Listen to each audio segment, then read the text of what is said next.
Donc nous on voulait essayer de te rappeler. Maintenant nous, comme tu as appris, on sait, les mosquées sont en train de mentir sur Allah en disant que justement certaines mosquées sont en train de dire qu'on doit s'allier avec le Tarout. Mais qu'est-ce que c'est le Tarout pour toi? Le Tarout, c'est maintenant des gens qui nient la religion, qui sont contre nous et qui essaient de nous dévier la religion. Et donc pour cela il faut combattre. Donc il faut combattre déjà avec ces gens-là qui nous conseillent que du mal dans les séries télévisées, dans la télévision, on marche dans les arrêts de bus, dans les métros, que le monde cadre. Ils veulent qu'on tombe dans le monde cadre. Ils veulent du mal sur nous, ils veulent Yom al-Qiyamah, on est des gens des perdants. Les gens, ils souhaitent que du mal. Il y en a, c'est rare, je veux dire, des gens qui souhaitent que le bien. Le Tarout maintenant, c'est les gens ils aiment tout lire, tu vois, ils aiment le matériel, ils veulent toujours plus. Tu vois, ils veulent toujours plus, on a des exemples. Ça se passe à la télé maintenant. Il y a des exemples. Les gens, ils ont laissé des milliards d'argent. Ça a servi à quoi? Une fois que la santé, elle part, c'est fini. T'as plus rien.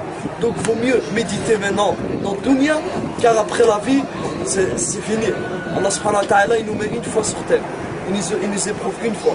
Après, c'est fini. Yom al-Qiyamah, tout le monde sera jugé selon ses actes. Donc, c'est pour ça qu'il faut faire attention, bien évidemment, à Tarout. Il faut faire attention aux gens qui conseillent le mal et qui disent n'importe quoi sans science. Donc, c'est pour ça qu'il faut faire très attention. Et je dis un conseil aux frères, n'écoutez pas tout. Avalez pas tout. Allez-y, on doit l'étudier, c'est notre devoir en tant que frère, on doit l'étudier, il y a des écoles pour ça, on doit l'étudier, c'est notre devoir car le prophète sallallahu alayhi wa sallam, il nous a ordonné d'aller étudier l'ilm, c'est une obligation, on est obligé à chaque frère, qu'il a 40 ans ou 60 ans, écoutez-moi bien mes frères, qu'il a 50 ans, 60 ans ou 70 ans, wallah il est obligé d'aller étudier son ilm, car on sera jugé sur notre connaissance et sur les choses qu'on fait dans le dunya, et celui-là qui n'a pas étudié et qui n'a rien fait, qui est resté au coin pendant des années et qui va dire à Allah subhanahu wa ta'ala, j'ai fait une sourate pour toi. Allah subhanahu wa ta'ala, il va dire, tu rigoles, je t'ai laissé 114 sourates, tu viens avec une sourate, je t'ai laissé là, je t'ai laissé 30 ans, 40 ans dans dunya, t'as voulu les désirs de dunya, alors que j'ai dit dans le Coran, les désirs c'est fait amer, c'est amer. Allah subhanahu wa ta'ala nous dit dans le Coran, les désirs de dunya c'est amer, c'est qu'un laps de temps, après c'est fini. Yom al-Qiyamah, où tout le monde sera jugé, les gens verront l'enfer. Lorsqu'ils verront l'enfer, ils diront, oh mon Seigneur, les versets qu'on traitait de mensonges dans Dunya, on les voit devant nous. Ils voient quoi l'enfer? L'enfer, Allah il leur dira, même si je vous remets dans Dunya, car les gens ils vont dire, remets-moi dans Dunya, car j'ai envie de faire une action pour toi mon Seigneur, que pour toi. Allah il va le dire, même si je te remets dans Dunya, je sais comment vous êtes, je suis votre créateur, donc je vous connais, vous allez refaire la même chose. Donc n'écoutez pas n'importe quoi mes frères, Inch'Allah, il faut travailler sur l'iman, car la foi elle monte, elle descend, il faut rester avec les gens bien, les gens qui souhaitent le bien, et non pas les gens qui souhaitent les mauvaises choses, les mauvais regards, les mauvaises fréquentations. Il faut faire très attention, le prophète sallallahu alayhi wa sallam il nous a avertis de ces choses-là. Il faut se réveiller mes frères, il y a le monde car, wallah il y a le monde car, les gens ils se rendent compte même pas, la musique c'est normal, les filles c'est normal, la fume c'est normal, Allah idéhom, qu'Allah les guide, qu'Allah nous guide, qu'on ne pas dans ce chemin-là. Voilà mon frère, on doit réfléchir parce que on est apte, Allah nous a donné le bien et le mauvais. On attrape 7-8 ans, on connaît c'est quoi, on connaît le bien et le mauvais. Donc maintenant, tout le monde, il sait ce qu'il fait. Il n'y a pas, moi je connais pas ou là. Tout le monde, il sera jugé. C'est simple et efficace par notre Créateur. Quand Allah subhanahu wa ta'ala, il demandera les comptes, c'est fini à mon frère. Après, tu fais tout ce que tu veux. Tu vas pleurer, tu vas crier, il n'y a rien. Où c'est l'enfer, où c'est le paradis. Il n'y a pas 2000 solutions, il n'y a pas 2000 chemins. Yom al-Qiyamah. Donc, il faut mettre parmi les gens Yom al-Qiyamah, des gens, des gagnants, les courageux, Msakin, qui ont farisi, qui ont adoré un seul Dieu unique, sans associé, et qui l'ont jamais vu. Et comme il dit Allah subhanahu wa ta'ala, Sami'ana wa ata'ana, ils nous ont écoutés, ils nous ont obéi, sans doute, sans rien. Donc, vaut mieux pas trop regarder Internet. Il y a trop de choses sur Internet, comme par exemple des choses qu'à la Mecque soi-disant, un ange qui... Tout ça c'est des mensonges, c'est des choses...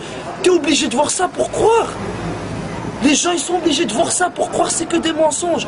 Travaille l'iman, va lire des livres, sahih. Faut pas commencer à voir des trucs d'Aïf, Shia. Faut faire attention aux sectes. Il y a des sectes qui te ramènent dans l'enfer.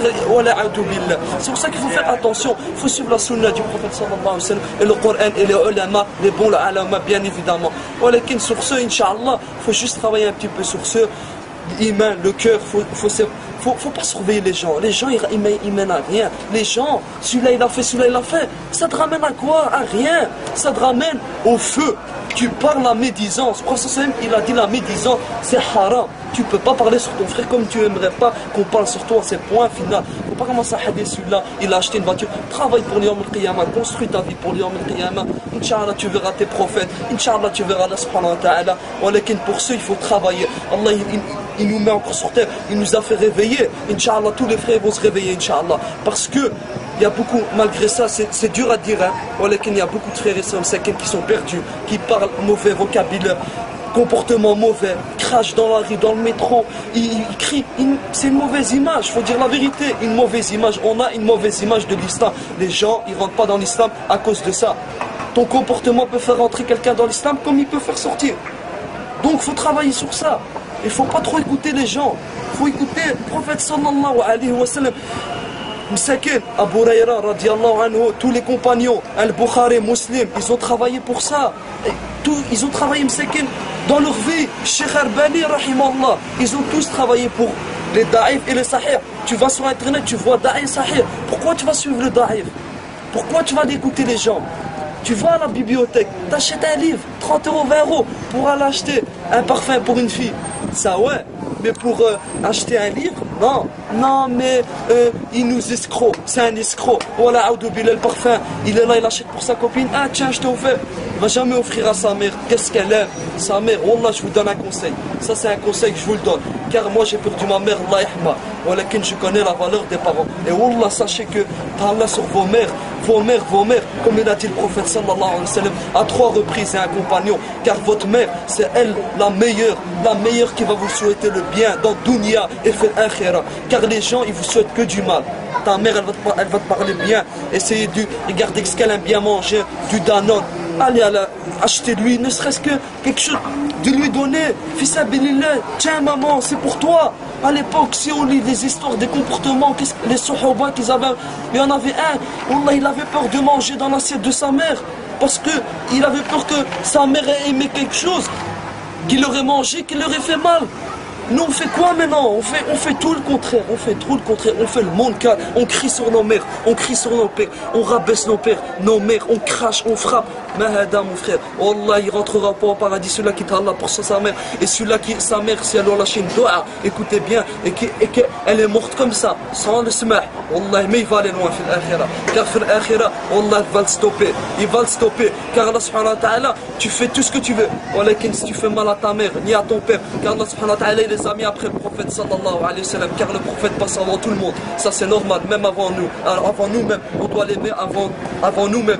Donc, subhanallah, sur ce, il faut réfléchir, il faut travailler. C'est pas facile où on vit maintenant, on vit dans un truc de munkar, on vit, c'est trop. Wallah, c'est pour ça qu'il faut, Inch'Allah, il faut s'entraider, il faut aider ses frères et ses sœurs, il faut pas jouer avec la vie. C'est comme ça. Et Inch'Allah, il compte khair, Inch'Allah, je souhaite à tous mes frères et sœurs qui travaillent dans l'iman et qui prennent conscience de leurs actes. Khair, Inch'Allah. Wassalamu alaikum wa rahmatullah.